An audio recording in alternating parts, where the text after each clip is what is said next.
Hey guys, welcome back to my vlog. Currently, nandito ako sa Jakarta to spend a long weekend. Yun lang. First time ko dito sa Jakarta and I am excited to see kung anong meron. Kasi pag bumabiyahe ako dito sa Indonesia, always sa Bali.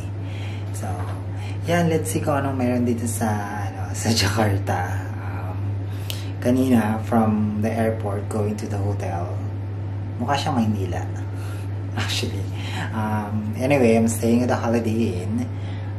Parang medyo nasa city center siya. Hindi ko rin masyadong sure. Malaman ko bukas. It's past 12 now.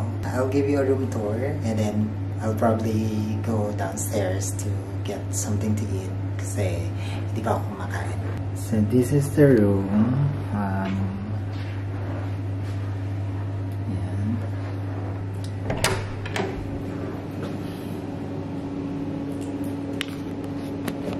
This is my bathroom. Ayan.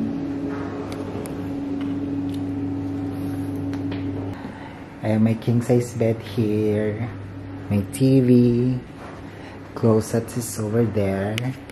And I have a city view. So yeah. Pati dito yata. City din.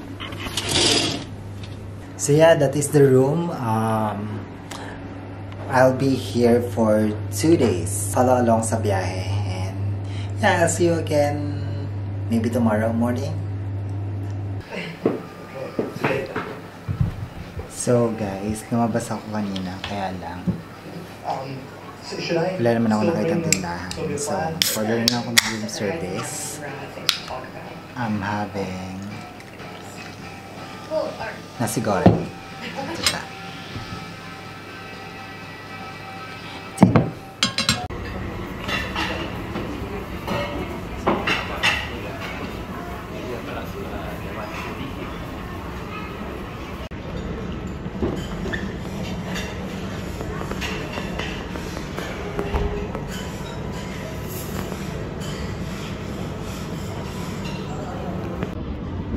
So hey guys, good morning. I'm currently having breakfast. I'm having this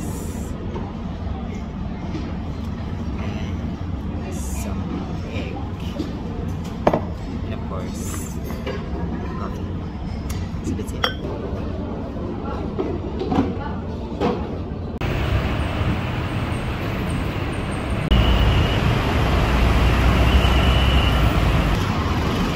So guys, after ko mag-breakfast, I decided to explore around the neighborhood just so I can have a feel kung anong itsura or kung anong meron dito sa Jakarta. And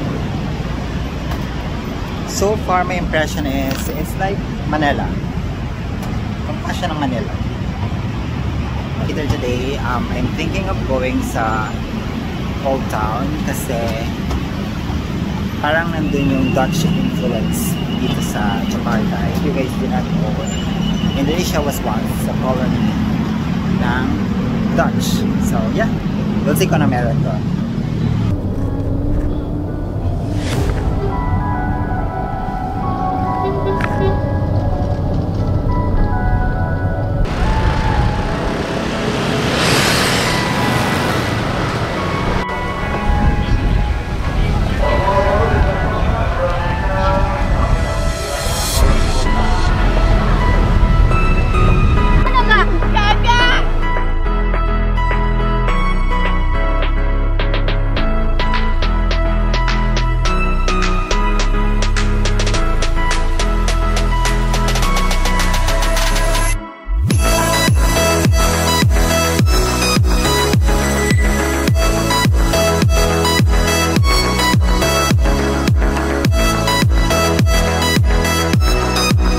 Guys, I made it to the Old Town. Kanina, nung bumibili ako ng ticket dun sa para sa public transport. Bus station pala yun, hindi siya MRT. Yung malapit sa hotel. Ang tawag dito. Walang English translation yung vending machine. So, I attempted to purchase. Nasayang lang ako ng 100,000 kasi yung in-insert ko 100, wala na malabas na ticket. And so, nag-grab na lang ako from my hotel to here, which is malapit lang. I think I only paid like around 27,000 Indonesian rupiah. So yeah, this is the old town. Makita mo talaga dito yung colonial past ng Indonesia. Marami ding mga tourist trap, like yung mga kapicturan, may pahulaan pa doon. Basta ganon. May mga restaurants. Yeah. Let's see kung anong mga meron dito.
Guys, wala akong magawa dito. Parang walang magawa dito sa Jakarta. Kanina nandun ako sa Old Town, tapos nag-ulan naman kaya bumalik ako dito sa hotel. Tapos ngayon, tinatamad na din akong lumabas for dinner. So nag-room service na lang ako.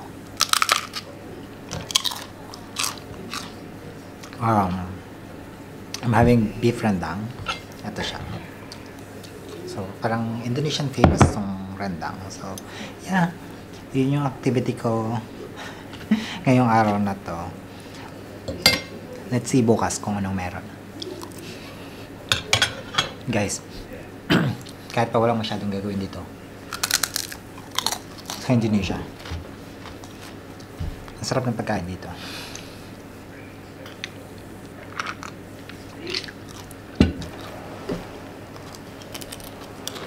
Simple lang.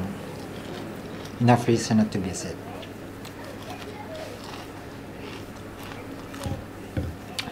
Kaya lang, kung gusto niyo marami talagang gagawin, I suggest mag-Bali na lang.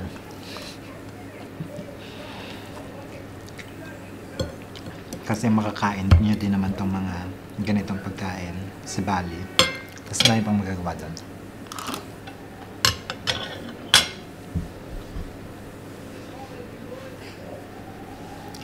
Dito para ka lang nag-Manila. So yun lang guys for today. I'll see you tomorrow kung anong maganap.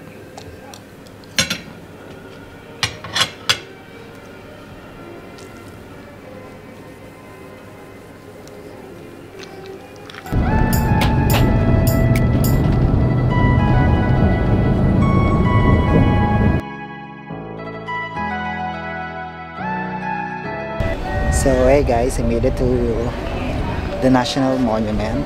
Locally it's called Monas, or short for Monument Nasional.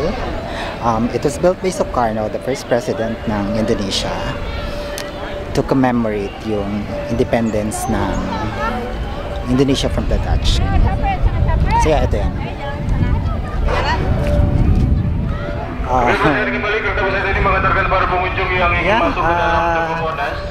Let's see kung anong meron dito. But so far, my impression is it's kinda like Manila. like doon sa labas meron yung mga pakalesa, mga titinda ng kung ano, may mga photographers, kasi lulatang lulata yung drama ng mga tao dito.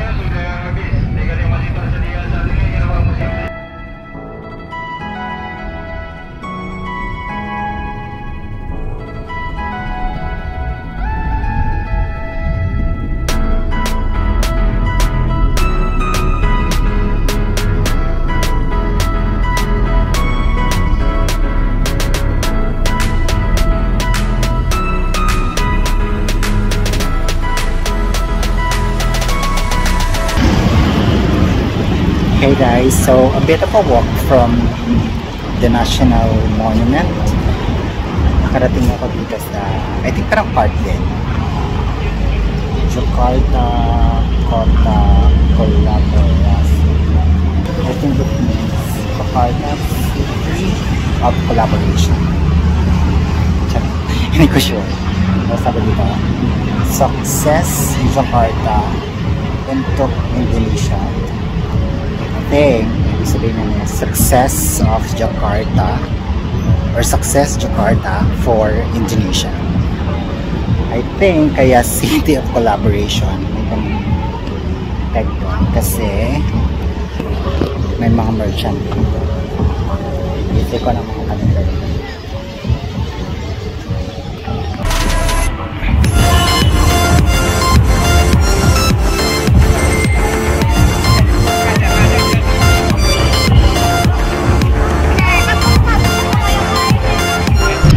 So guys, a few walks from that plaza is Catholic Church. Actually mukhang Hogwarts. Itong mga girls na to, kanina nag-propose sila as if they are trying to get in Hogwarts or they are at Hogwarts. Yung isa may stick pa siya, pretending na one yung hawak-hawak.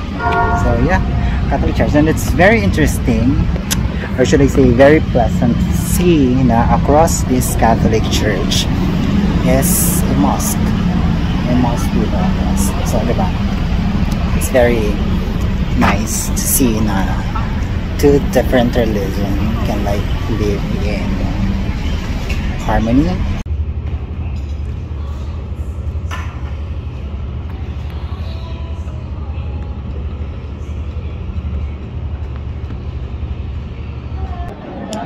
So yeah, that was Jakarta. Hindi ko siya masyado na-enjoy. Or siguro hindi lang ako nakapag-explore masyado. But I think I'm googling,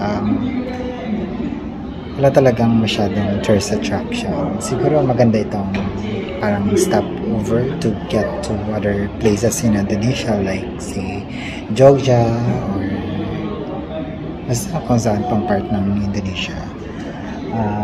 If I have a choice to travel back to Indonesia, Bali pa rin. So yeah, that's it. If you guys like this video, please do not forget to like, share, and if you haven't already, please subscribe to the channel. And I will see you guys in my next travel vlog. Bye!